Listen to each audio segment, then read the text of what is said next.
All right, folks, buckle up and let's take a whimsical dive into the world of Ernest Hemingway's A Way You'll Never Be from his collection of short stories.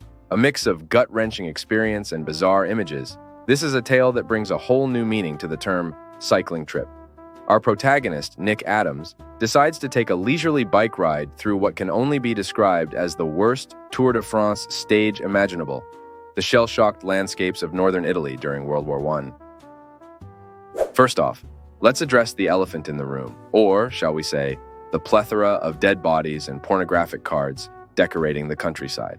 Nothing says, "Welcome to Italy," like the sight of heat-swollen corpses stripped of valuables and accompanied by some X-rated flare lying around, am I right? Talk about your all-time buzzkills. Nick, our ever-so-charming and possibly concussed hero, is on a mission to deliver chocolates and cigarettes to the front lines. A noble endeavor indeed, except for one minor hiccup. He arrives empty-handed.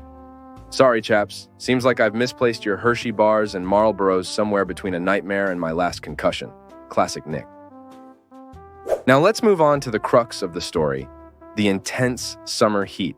It's so hot, in fact, that dead bodies are literally bloating. Nick, however, seems unfazed by the weather, choosing instead to focus on his internal struggle and the surreal experience of wartime Italy. Because why simply comment on the blistering heat when you can ride through an avant-garde painting come to life? Upon his arrival at Captain Paravicini's camp, Nick is subjected to a mild interrogation by an Italian second lieutenant who clearly didn't get the memo on Nick's celebrity status.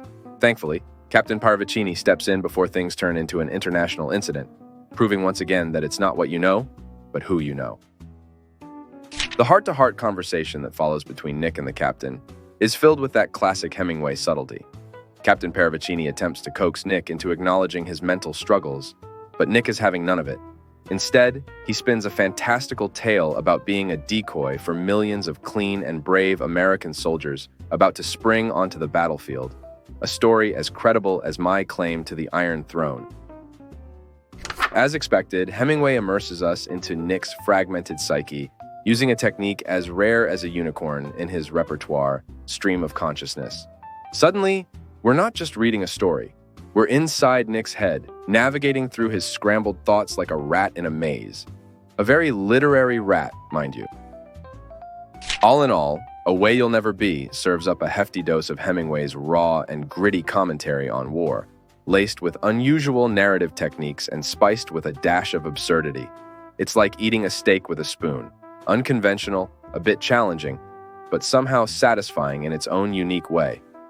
And let's not forget the underlying message that sometimes, amidst the heat and horrors of war, we all feel a little bit like Nick, pedaling furiously through life, trying to deliver chocolates and smokes to the front lines of our own battles, minus the actual chocolates and smokes. Genius, Hemingway. If this video was helpful to you, please help out the channel by hitting the like button and leaving a comment down below so I can continue to make videos like this one. Thanks for watching. This has been another Bookly Crash Course.